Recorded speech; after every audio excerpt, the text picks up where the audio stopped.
बऱ्याच जणांची शनिवारची रविवारची झोप मोडलेली असेल, कारण आपल्या सर्वांची जी झोप मोडण्याचं काम म्हणजे ज्यांच्या मोठ्या मोठ्या पोझिशन असतील फ्युचर आणि ऑप्शनमध्ये, पोर्टफोलिओवाल्यांचं नाही, तर अशा लोकांना 2 दिवस झोप आली नसेल. कारण झोप त्यांची डोनाल्ड ट्रम्पने खराब केली. डोनाल्ड ट्रम्पने त्यांच्या झोपेचं खोबरं करून टाकलं आणि एक आपण बघतोय का शुक्रवारी मोठा फॉल आपल्याला अमेरिकेच्या मार्केटमध्ये बघायला भेटला, क्रिप्टो करन्सी बघायला भेटला, त्यानंतर क्रिप्टो बरोबरच जे काही बॉन्ड असतात अमेरिकेचे बॉन्ड यील्डमध्ये बघायला भेटला. कमोडिटीमध्ये सोनं आणि चांदी सोडलं तर आपल्याला सगळीकडे करेक्शन बघायला भेटलं. आणि मग यातून मार्ग कसा काढायचा, आपल्याला उद्या ट्रेड कसा करायचा आहे ते आपल्याला जाणून घ्यायचं आहे. त्याकरता आपण हा सगळा व्हिडिओ बनवत आहोत. पण तत्पूर्वी जर आपण आपल्या चॅनलवरती नवीन असाल तर पहिल्यांदा आपण आपला चॅनल सबस्क्राईब करा आणि त्यानंतर मग आपल्याला जर आपल्या चॅनलचं मेंबर व्हायचं असेल तर त्यासाठी चॅनल सबस्क्राईब करायचा. त्यानंतर तुम्हाला त्या ठिकाणी जॉईन नावाचं बटन येतं आणि ते बटन आल्यानंतर मग तुम्हाला त्या ठिकाणी आपल्या चॅनलची मेंबरशिप घ्यायची. आपल्या चॅनलची मेंबरशिप जी आहे ती आहे महिन्याला 299 रुपये. आणि त्यामध्ये तुम्हाला काय भेटणार आहे, त्यामध्ये तुम्हाला भेटणार आहेत का मी जे वेगवेगळ्या प्रकारचे जे महत्त्वाचे व्हिडिओ का जे आपल्याला ट्रेडिंगसाठी उपयोगी पडतात. असाच मी काल एक व्हिडिओ बनवलेला आहे, त्यामध्ये तुम्हाला मी असा तुम्हाला सेटअप दिला आहे का त्यामध्ये तुम्हाला स्विंग ट्रेड असेल, इंट्राडे ऑप्शन ट्रेड असेल किंवा फॉरेक्समध्ये गोल्डमध्ये ट्रेड कसा करायचा आणि बरोबर त्याची ॲक्युरेसी कशी आहे ते मी तुम्हाला त्या व्हिडिओमध्ये दाखवलेलं आहे. तुम्हाला असे व्हिडिओज भेटतील. त्यानंतर कुठल्या आपल्याला चांगल्या स्टॉकमध्ये ब्रेकआउट भेटलेला आहे त्याचे पण तुम्हाला व्हिडिओ यामध्ये येतील. आणि त्यासाठी आपल्याला 299 रुपयाचा जो आपला मेंबरशिप प्लॅन आहे तो प्लॅन आपण त्या ठिकाणी घेऊ शकता. मग आता तो प्लॅन आहे, तो प्लॅन नेमकी कसा घ्यायचा आता हे तुम्हाला या ठिकाणी मला दाखवून द्यावा लागेल. आणि त्याकरता बघा आता म्हणजे आपण पहिल्यांदा करायचं काय, आपला चॅनल जो आहे ह्या चॅनलला समजा तुम्ही या ठिकाणी सबस्क्राईब केलेला असेल. आता समजा हा चॅनल आहे, हा चॅनल जो आहे तर हा चॅनलला मी आता सबस्क्राईब केलेला आहे. समजा हा जो व्हिडिओ आहे तो हा वीडियो मैं आता बनवला है. मेरी मम्मी को ना बचपन से ही पानी बहुत पसंद है तो मैंने प्राइवेट पूल वाला विला बुक कर दिया. मेरी मम्मी अमेरिकेतले उद्योगधंदे ठप्प होणारे, अमेरिकेतले शस्त्रास्त्र कारखाने पण ठप्प होऊ शकतात, म्हणून डोनाल्ड ट्रम्पचं एवढं डोकं बडकलं आणि म्हणून त्यांनी त्यांच्यावरती हा टॅरिफ लावलाय. पण त्याला प्रत्युत्तर परत चायनाने दिलंय. चायनाने काल काय केलंय, चायना हा सगळ्यात मोठा सोयाबीनचा खरेदीदार देश आहे अमेरिकेतला. म्हणजे अमेरिकेतले जे शेतकरी जेवढे सोयाबीन पिकवतात त्यातलं जवळजवळ असं सांगतात का 70 ते 80% सोयाबीन हे चायना घेतो. आणि चायनाने काल डिसिजन घेतला का आम्हाला नकोय तुमचं सोयाबीन. काल त्यांनी डिसिजन घेतला आणि जे काही कंटेनर रस्त्यामध्ये होते ते कंटेनरला परत पाठवलं. आणि मग आता याच्यातून असं होऊ शकतं का जे काही शेतकरी अमेरिकेतले आहेत ते शेतकरी रस्त्यावरती उतरू शकतात, डोनाल्ड ट्रम्पच्या विरोधामध्ये रस्त्यावरती उतरू शकतात. आणि ते जर डोनाल्ड ट्रम्पच्या विरोधात रस्त्यावरती उतरले तर मग परिस्थिती आणखीन चिघळू शकते. म्हणजे एकंदरीत हे जे वार आहे, हे जे टॅरिफ वार आहे, आता डोनाल्ड ट्रम्प तर म्हणतात मी 7 युद्ध थांबवली आणि त्याकरता त्यांना नोबेल पारितोषिक पाहिजे होता. असंही बघा एक कारण असंही सांगताय का नोबेल पारितोषिक न भेटल्यावर सुद्धा डोनाल्ड ट्रम्पची सटकली आहे. म्हणजे मार्केटमध्ये जर काही समजा मी जे ट्रेड घेतो आणि जर त्याची माहिती पाहिजे असेल तर त्याकरता आपला पेड टेलिग्राम चॅनल आहे. त्याचे पण आपले जे काही चार्जेस आहेत ते चार्जेस 1350 रुपये आपले वन टाइम चार्जेस आहेत 12 महिन्यासाठी. आणि त्यामुळे तुम्हाला जे मी काही आपले स्विंग ट्रेड घेत असतो आणि किंवा जे काही ऑप्शन ट्रेड घेत असतो ते मी या ग्रुपवरती शेअर करत असतो. ओके, तर आता मग आपल्याला एकंदरीतच बघायचं आहे का आता नेमकी काय होणार आहे उद्या. आता सगळ्यात महत्त्वाचं आपल्याला एक असं जाणून घेतलं पाहिजे, हे जे आहे आपलं US आणि चायनाचं जे काही टॅरिफ वार चालू आहे तर हे US चायनाचं टॅरिफ वारनं आता भयानक रूप घेतलेलं आहे. आता हे डोनाल्ड ट्रम्प ते काल जे चिडले होते त्यात पहिली गोष्ट त्यांना नोबेल पारितोषिक नव्हतं भेटलं त्यामुळे चिडचिड होती. आणि त्यानंतर जे आपण म्हणतो का रेअर अर्थ मिनरल्स म्हणजे जे आपण म्हणतो दुर्मिळ खनिज असतात तर ते दुर्मिळ खनिजचा जो साठा आहे तो साठा चायनामध्ये जास्त आहे. आणि मग चायनाने काय केलेलं आहे, त्याच्या एक्सपोर्टवरती त्याची बंदी घातली, निर्यातवरती बंदी घातली. आणि आता ह्या रिअर अर्थ मायनर्स जे आपण म्हणतो म्हणजेच आपण साधारणतः त्याला दुर्मिळ खनिज म्हणूया. आणि त्याचा जो वापर आहे मग त्याचा वापर कशामध्ये होतो, सोलर पॅनलमध्ये त्याचा वापर होतो, आपल्या इलेक्ट्रिक व्हेकलच्या ज्या बॅटरी आहेत त्या बॅटरीमध्ये वापर होतो. आणि त्यानंतर चिप्स असतात त्या चिप्समध्ये वापर होतो, सेमी कंडक्टरमध्ये वापर होतो. आणि त्यानंतर जे काही आपण म्हणूया आपले याच्यावर शस्त्रास्त्र बनतात आणि त्यामध्ये त्याचा वापर होतो. आता जी काय अमेरिकेतली सगळ्यात मोठी कंपनी आहे एनविडा, आणि त्या कंपनीचं जे काय पूर्णपणे जे संपूर्णपणे त्या खनिजासाठी अवलंबित्व हे आहे चायनावरती. आणि मग आता ह्यावरती निर्बंध घातल्यामुळे काय झालं का डोनाल्ड ट्रम्पचं डोकं गरम झालं, कारण मग ह्या कंपनीचा बिझनेस ठप्प होणार. मग अमेरिकेमध्ये आपण जर बघितलं तर काल जे सगळे टेक्नॉलॉजी जे काही स्टॉक पडलेत आणि त्याला कारण ते आहे. मग त्या ठिकाणी अमेरिकेमध्ये याच्यामध्ये सोलरच्या कंपन्यांमध्ये तुम्हाला करेक्शन बघायला भेटलं खूप मोठ्या प्रमाणामध्ये. आपल्या इलेक्ट्रिक व्हेकलच्या कंपन्यांमध्ये, चिप्स बनवणाऱ्या कंपनीमध्ये, या सगळ्या कंपन्यात करेक्शन बघायला भेटलं. आता मग आता यामुळे डोनाल्ड ट्रम्प आता चिडले आणि त्यांनी त्या ठिकाणी 130% टॅरिफ लावला. म्हणजे पहिला 30 आणि आता 100% असा 130% टॅरिफ लावला. याला आता प्रत्युत्तर परत चायनाने दिलेलं आहे. लक्षात ठेवा, याला चायनाने परत प्रत्युत्तर दिलेलं आहे. याला जे काही प्रत्युत्तर दिलं ते प्रत्युत्तर चायनाने असं दिलेलं आहे, आता जे सोयाबीन आहे, आपल्याला माहिती आहे सोयाबीनचं जे बी येतं, आपले जे कोणी समजा शेतकरी असेल त्यांना माहिती आहे, मराठीमध्ये लिहितो म्हणजे आपल्याला चांगल्या प्रकारे कळेल. थोडे आपण ह्या साईडला जो चार्टने आपण इकडे घेऊया. बघा, हे जे सोयाबीन आहे, हे सोयाबीन अमेरिकेमध्ये खूप मोठ्या प्रमाणामध्ये पिकतं. आता हे सोयाबीनचं जे काय आहे हे पिकतं US मध्ये, आणि का ह्या सोयाबीनचा सगळ्यात मोठा गिराईक म्हणजे जो 80 ते 90% गिराईक हे आहे चायना. आता हे चायनामध्ये आहे. आणि मग आता ह्या डोनाल्ड ट्रम्पनी चायनावरती जो काय टॅरिफ 130%चा लावलाय, मग चायनाने आज निर्णय घेतलाय का सोयाबीन अमेरिकेकडनं खरेदी करायचं नाही. आणि त्यांनी जे काही कंटेनर होते समुद्रात आलेले निम्म्या रस्त्यापर्यंत ते सुद्धा कंटेनर परत पाठवलेत. आणि मग त्यामुळे आता होणार असं आहे का हे सोयाबीन पिकवणारा कोण आहे? सोयाबीन पिकवणारा शेतकरी. ठीक आहे, हा शेतकरी जो काय अमेरिकेतला आहे, हा शेतकरी आता काय करणार आहे, सरकारच्या विरुद्ध हा शेतकरी उभा राहू शकतो. ओके, मग आता तिथे ह्या प्रकारची एक अशी वेगळी लढाई तयार होली. म्हणजे झाले काय, हे टॅरिफ वार, एकाचा वार प्रतिवार असं सगळं चालू आहे. आणि त्यामुळे आपल्याला मार्केटमध्ये व्हॉलॅटिलिटी बघायला भेटेल. पण आता म्हणजे असं नाही का टॅरिफ लावला म्हणून सगळं संपलं, तसंही काही नाहीये. आपल्यावरती 50% टॅरिफ लावला होता, थोडासा धक्का बसला पण परत सावरलो आपण. आता मग जर तसं जर बघितलं तर हा एक आपल्यासाठी खरेदीचा मौका असेल. तेव्हा आपण त्या ठिकाणी विचार करायचा आहे का बाबा वाईटातून काय चांगलं होऊ शकतं, म्हणून आपल्याला त्या ठिकाणी खरेदी करण्यासाठी वाट बघायची. समजा उद्यासाठी आपल्याला काय करायचंय, तर पहिल्यांदा उद्या पहिले 5 ते 10 मिनिटं मार्केट होती, फक्त असं गपचीप बसायचे, शांत बसायचे, काय होतंय, काय मार्केट किती पडते, काय वगैरे या सगळ्या गोष्टीवर लक्ष ठेवायचे. पहिले 10 ते 15 मिनिटं काहीच करायचं नाही, नो ट्रेड. उद्या कुठलाही 15 मिनिटं पहिला ट्रेड करायचा नाही. आणि तो जर ट्रेड तुम्ही नाही केला तर मग तुम्हाला बेनिफिट काय होणार आहे बघा. काय होणार आहे, आता पहिली गोष्ट मी तुम्हाला सांगतो.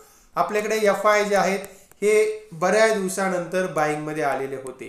हे खरेदीदार झालेले होते, जे कायम विकत होते ते बऱ्याच दिवसानंतर बायमध्ये आलेले होते, बाय साईडला आहेत. रिटेल सुद्धा बाय साईडला आहेत आणि आपले DI जे आहेत ते सुद्धा बाय साईडला आहेत. म्हणजे आता झाले काय, आपल्या मार्केटमध्ये FI बायमध्ये, रिटेल बायमध्ये, DI बायमध्ये सगळेच बाईंगमध्ये आहेत. आणि मग आता काय होणार आहे का उद्या जर आपलं गॅप डाऊन तर होणार आहे नक्की.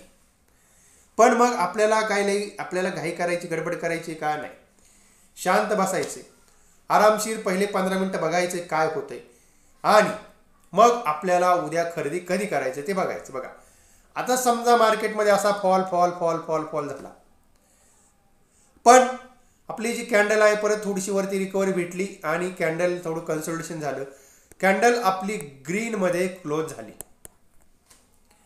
तर मग आपल्याला ह्या कॅन्डलच्या लोचा जो आपला स्टॉप लॉस असेल तो मी तुम्हाला निफ्टी सांगतोय, बँक निफ्टी सांगतोय, फक्त हे बाकीच्या पर्टिक्युलर याच्यामध्ये स्टॉकमध्ये काय होणार आहे, ज्या ज्या स्टॉकला फरक पडेल ते काय रिकवर होतील नाही होतील सांगता येत नाही. कारण अशा फॉलमध्ये आपण भरोसा फक्त आपल्या इंडेक्सवरती ठेवू शकतो, पर्टिक्युलर स्टॉकवरती नाही ठेवू शकत. तर मग या ठिकाणी आपल्याला हा जो लो आहे तो आपला SL लावायचा आहे, त्या ठिकाणी तुम्ही बाय करायचा आहे. आणि तिथून आपल्याला परत काय करायचं आहे, जर आपल्याला परत एक 5 मिनिटाची जी रेड कॅन्डल आहे, 5 मिनिटाची रेड कॅन्डल जर तयार झाली तर त्या ठिकाणी आपल्याला एक्झिट करायचं आहे. तर हा असा ट्रेड सेटअप त्या ठिकाणी बनवू शकतो. मग आता इथे 15 मिनिटाची कॅन्डल जर बघितली, तुम्हाला मी दाखवतो इथे बघा. आता बघा, ही जी बँक निफ्टीची 15 मिनिटाची कॅन्डल आहे. आता ही कॅन्डल आपल्याला त्या ठिकाणी नॉर्मल कॅन्डल पाहिजे. ठीक आहे, ही कॅन्डल आपण या ठिकाणी 15 मिनिटाची कॅन्डल बघितली. आता समजा तुम्ही इथे बघू शकताय, आता ही जी कॅन्डल तुम्हाला दिसते जी पहिली 15 मिनिटं म्हणजे 9:30 वाजता क्लोज झालेली कॅन्डल. इथे तुम्ही बघा, ही जी कॅन्डल आहे आपल्याला एक कॅन्डल दिसते इथे, या ठिकाणी आपली 9:30ची कॅन्डल, इथे ही कॅन्डल आपल्याला रेड दिसते. आणि त्यामुळे आपण बघतोय का इथे वरती जरी गेलं तरी परत मार्केटमध्ये आपल्याला करेक्शन त्या ठिकाणी बघायला भेटले. आता हे झालं कधीचं आहे, हे 3 तारखेचं आहे. थोडं आपण जरा थोडं पुढे येऊया आणि पुढे येऊन बघा. आता इथे 6 तारखेला आपण त्या ठिकाणी बघूया. आता जर इथे आपण याच्यामध्ये 6 तारखेला जर बघितलं तर आता इथे तुम्ही बघू शकता 6 तारखेची काय कंडिशन आहे. तर ही 6 तारखेला जी पहिली जी कॅन्डल आहे आपली, पहिली कॅन्डल आपली ही कितीची आहे, ही 9:15ची कॅन्डल आहे. ओके, आता ही कॅन्डल आपली ग्रीनमध्ये क्लोज झाली आहे. पण या कॅन्डलचा टॉप काय आहे, तर ह्या कॅन्डलचा टॉप आपण बघतोय तो हा आहे साधारणतः अराउंड 55,927. ओके, हा या कॅन्डलचा टॉप आहे 55,927. आणि त्यानंतर इथे हा या कॅन्डलचा टॉप आहे. ही जी दुसरी कॅन्डल आहे, ही दुसरी कॅन्डल काय आहे, त्यांनी तो टॉप आपल्याला क्रॉस केला नाही. आपल्याला करायचं काय, 15 मिनिटाच्या कॅन्डलचा जो टॉप आहे तो टॉप जर परत क्रॉस झालाच तर आपल्याला त्या कॅन्डलच्या नंतर बाय करायचे. आता मग त्यानंतर आपण बघतोय का इथे या ठिकाणी आपला तो कॅन्डलचा इथे टॉप आपला त्या ठिकाणी आपला क्लास हे झालेला आहे, तो क्रॉस झाला. त्यानंतर आपण त्याचा जो लो बघितला तर ह्या कॅन्डलचा लो मग इथे आहे. ठीक आहे, आता तुम्ही नीट बघा बरं का, इथे मी तुम्हाला सगळ्या गोष्टी दाखवतोय. या ठिकाणी आपण बघू शकताय तर हा जो आपला सेटअप जो आहे, सेटअप आपला बायचा इथे बनला आणि त्यानंतर आपल्याला त्याचा एसएल आपला हा इथे होता, हा आपला इथे बाय झाला. आणि त्यानंतर आपण बघतोय का आपल्याला ह्या ठिकाणी आपल्याला इथे या ठिकाणी आपल्याला आता बघायचं आहे काय करायचं आहे इथे. आता जर तुम्ही इथे बघितलं तर बघा, ही एक कॅन्डल आहे, ही कॅन्डल आपल्याला त्या ठिकाणी जी आपण म्हणूया 5 मिनिटाची एक रेड कॅन्डल जी आहे, ती रेड कॅन्डल आपल्याला तयार झाली पाहिजे. तोपर्यंत आपल्याला त्या ट्रेडमध्ये बनवून राहायचं आहे, किंवा जो आपला एसएल आहे तो आपला त्या ठिकाणी त्याला मेंटेन करायचा आहे. आणि मग आता जर तुम्ही इथे बघितलं तर तुम्हाला ह्या ठिकाणी किती मूव दिला होता बघा. पहिल्यांदा आपला या ठिकाणी इथे बाय झाला 9527ला, त्यानंतर 56,000 पर्यंत तो गेला. परत आपला त्या ठिकाणी एसएल वाजला नाही. त्यानंतर आपण बघतोय का इथे या ठिकाणी हा जवळजवळ कुठपर्यंत गेला, हा 56,000 आणि 65 पर्यंत गेला. पण आपण इथे बघतोय का इथे आपल्याला ह्या 2 15 मिनिटाच्या रेड कॅन्डल तयार झाल्यात. मग आपल्याला जरा इथे काय करायचं आहे, आपल्याला थोडंसं मग मी तुम्हाला सांगितलं 5 मिनिटाच्या टाइम फ्रेमवरती परत चार्ट लावायचा. 6 तारखेचा आपण बघत होतो तर इथे 6 तारखेला आपल्याला सकाळच्या याच्यामध्ये यायचं बघा. इथे 6 तारखेला आलो आपण सकाळच्या याच्यामध्ये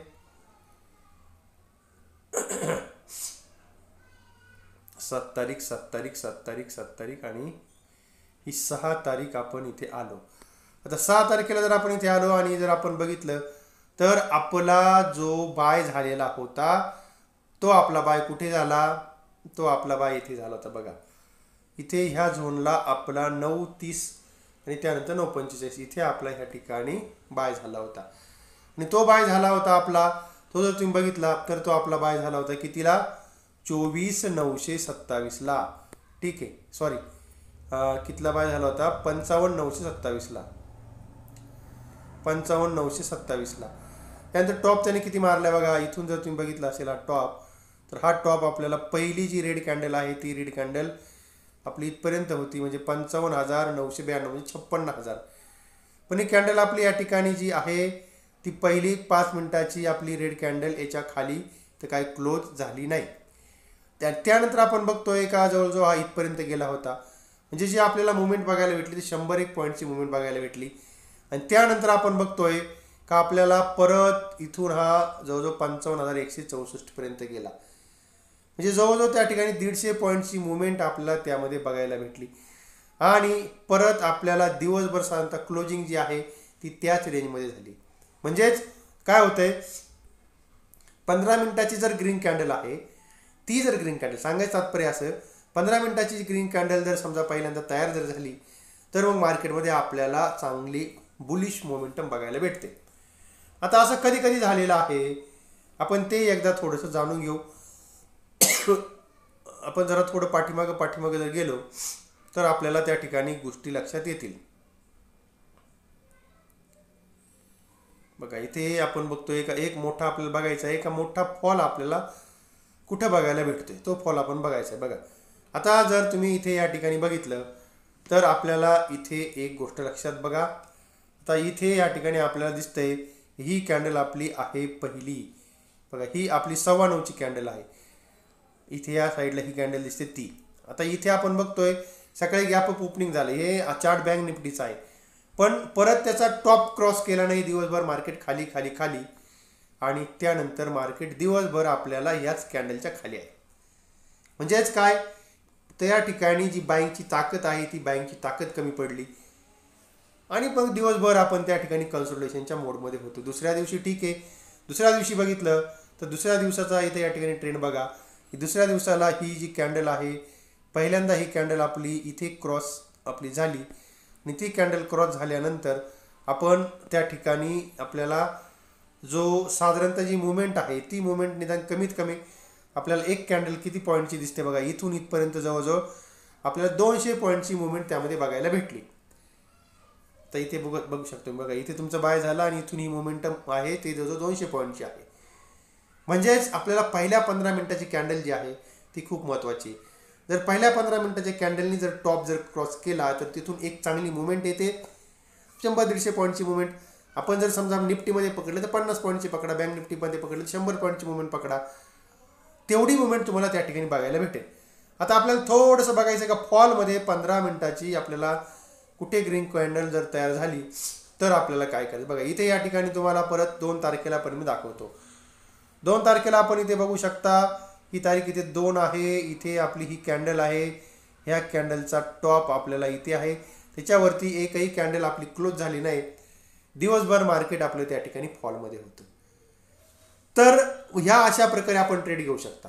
किंवा मग आपल्याला जर मी एक तुम्हाला आणखीन एक गोष्ट दाखवतो, आपल्याला त्या ठिकाणी जो आपला आहे एक इंडिकेटर बघा, EMA 20 जो आहे तो आपल्याला त्या ठिकाणी आपण लावू शकतो. EMA 20 लावायचा आहे. ठीक आहे बघा, ह्या ठिकाणी आपण आपला EMA 20 लावला, म्हणजेच आपलं एक्सपोनेन्शियल मुव्हिंग ॲव्हरेज आहे आणि त्याला 5 मिनिटाच्या मग टाइम फ्रेमवरती लावायचं आहे.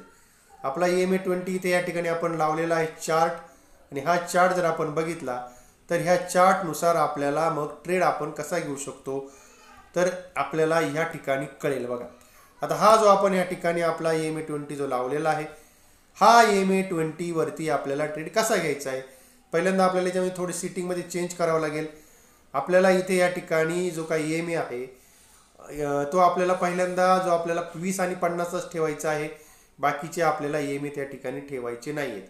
ओके, आपण तेवढे ठेवलेत आणि जो प्लॉट करायचा आहे 25चा आपण ग्रीन करूया आणि त्यानंतर जो आपला आहे रेड तो आपण करूया 50चा आणि 25चा जो ग्रीन केला आहे त्याला आपण जरा थोडं थिक करूया. ओके, म्हणजे आपल्याला ह्या ठिकाणी समजेल असं. आणि मग आता इथे आपण बघू शकता बघा, आता ह्या ठिकाणी आपल्याला जो 50 EMA आहे त्या 50च्या खाली जर मार्केट जर चाललंच किंवा कंटिन्यू जर राहिलं बघा, आता या ठिकाणी आपण बघतोय का इथे याचं क्रॉसवर झालेला आहे, क्रॉस बिलो झालंय आणि हा EMA कंटिन्युअसली आपल्याला 50च्या खाली आहे तोपर्यंत शॉर्टमध्ये राहू शकता. पण तो ज्यावेळेस 50ला क्रॉस करील किंवा 20ला क्रॉस करेल, हा 20चा EMA 50चा EMA आहे. ज्यांना थोडंसं कमी रिस्क घ्यायची त्यांनी समजा 20चं ठेवा. जर 20च्या वरती कॅन्डल क्लोज झाली तर शॉर्टमधून बाहेर पडा. आणि ज्यांना थोडंसं आणखीन मोठा गेन करायचं प्रॉफिट तर 50चा EMA ठेवा त्या ठिकाणी आपला SL म्हणून. हा तुमचा SL तुमचा बायच्या साईडनं पण आहे बघा, इथे बाय केलं तर हा SL आहे आणि इथे सेल केलं तर हा SL आहे. हा पण 50 EMA आहे, हा पण 50 EMA आहे. तुम्ही ह्या पद्धतीने ट्रेड करू शकता. पण मग आता ॲक्च्युली याच्यामध्ये बाय कसं करायचं तर आपल्याला या ठिकाणी तुम्हाला बाय करण्यासाठी जो काही ऑप्शन आहे तो ऑप्शन मी तुम्हाला सांगतो बाय कसं करायचं. बाय करण्यासाठी आपल्याला त्यामध्ये एक पर्याय आहे, त्यासाठी आपल्याला या ठिकाणी RSI जो आहे तो आपल्याला घ्यायचा आहे, रिलेटिव्ह स्ट्रेंथ इंडेक्स आपल्याला त्या ठिकाणी घ्यायचा आहे. आणि मग हा जो RSI आहे हा RSI आपण बघूया इथे एकदा, ह्या सगळ्या ज्या आहेत त्याला सगळं डिलीट करतो आणि हा जो RSI आहे हा RSI आपल्याला ह्या ठिकाणी आपण बघूया. तर मग ज्या वेळेस RSI जो आहे हा RSI 30 पासून वरती जाताना दिसेल आणि तुम्हाला इथेही क्रॉसवर जर दिसलं तर तुम्ही त्या ठिकाणी बाय करू शकता. बघा इथे या ठिकाणी RSI 30 पासून वरती चाललाय आणि इथे तुमचं क्रॉसवर झालंय. तुम्हाला इथे एक मोठा जवळजवळ त्या ठिकाणी केवढ्या म्हणजे किती पॉईंटचं तुम्हाला या ठिकाणी बघायला भेटले बघा. जर तुम्ही इथे या ठिकाणी बघितलं तर हा इथे तुमचा बाय क्रिएट झालाय 54,460ला आणि त्यानंतर तुम्ही 54,670 पर्यंत गेलात. 200 पॉईंटची मुवमेंट त्या ठिकाणी बघायला भेटली. आणि त्यानंतर मग आपण बघतोय का इथे हा याच्या खाली आलाय, हा 20 EMA खाली आला 535. त्यानंतर हा खाली जवळ 340 पर्यंत आला, 380 पर्यंत आला. म्हणजे तिथेही एक आपल्याला त्याच्यात फॉल बघायला भेटला. आणि जर समजा RSI जो आहे तो जर मध्ये असेल, बघा इथे मध्ये असेल तर कुठलाही ट्रेड घ्यायचा नाही. आपल्याला ट्रेड घ्यायचा आहे RSI हा समजा 70 असा वर गेला आणि खाली आला, हा बिलो 70च्या खाली आला तर त्या ठिकाणी ट्रेड घ्यायचा आहे. आणि किंवा अनंत खाली आला आणि वर चालला पण 30च्या वर चाललाय तर ट्रेड घ्यायचा आहे. हा मधल्या कन्सोलिडेशनला ट्रेड घ्यायचा नाहीये. आपण ही गोष्ट पक्की ठेवायची. जर अशा पद्धतीने तुम्ही ट्रेड केला उद्या तर तुम्हाला उद्या मार्केटमध्ये चांगल्या प्रकारे मुवमेंट, चांगल्या प्रकारे पैसा बघायला भेटू शकतो. ओके, तर हे मी तुम्हाला एक साधी सिंपल पद्धत सांगितलेली आहे. आणि तर म्हणजे अचानकच असं म्हटलं चला बाबा एखादा असा व्हिडिओ बनवून टाकूया. तर बघा मग आता हे गोष्ट पटतंय का. आणि जर तुम्हाला एकदमच आपल्याला जर म्हणजेच नेमकी काय टार्गेट ठेवायचे, काय स्टॉप लॉस वगैरे सगळ्या गोष्टी जर पाहिजे असतील तर त्यासाठी आपल्या चॅनलची मेंबरशिप आहे, ती मेंबरशिप आपण घ्या. त्यामुळे तुम्हाला असेच चांगल्या प्रकारचे व्हिडिओज जे आहेत ते तुम्हाला चांगल्या प्रकारचे video with stop loss, target वगैरे या सगळ्या गोष्टी शिकवल्या जातील. आणि मग त्यासाठी आपल्या चॅनलचे तुम्ही जर मेंबर झालेच तर तुम्हाला त्या सगळ्या गोष्टी त्यामध्ये बघायला भेटतील. ओके, तर आता इथे थांबतोय आपण. आणि अर्थातच हा जो काही सगळा व्हिडिओ होता तो सगळा व्हिडिओ मी आपल्यासाठी एज्युकेशनल पर्पज म्हणून बनवला. या व्हिडिओमध्ये कुणालाही कुठल्या प्रकारे खरेदीचा किंवा विक्रीचा सल्ला मी दिला नाही. आपण याची कृपया नोंद घ्या. आणि कुठलाही ट्रेड करताना आपण आपल्या जबाबदारीवरती ट्रेड करत चला. ओके, तर आता इथे आपण थांबतोय. परत भेटूया आपण नवीन विषयासह.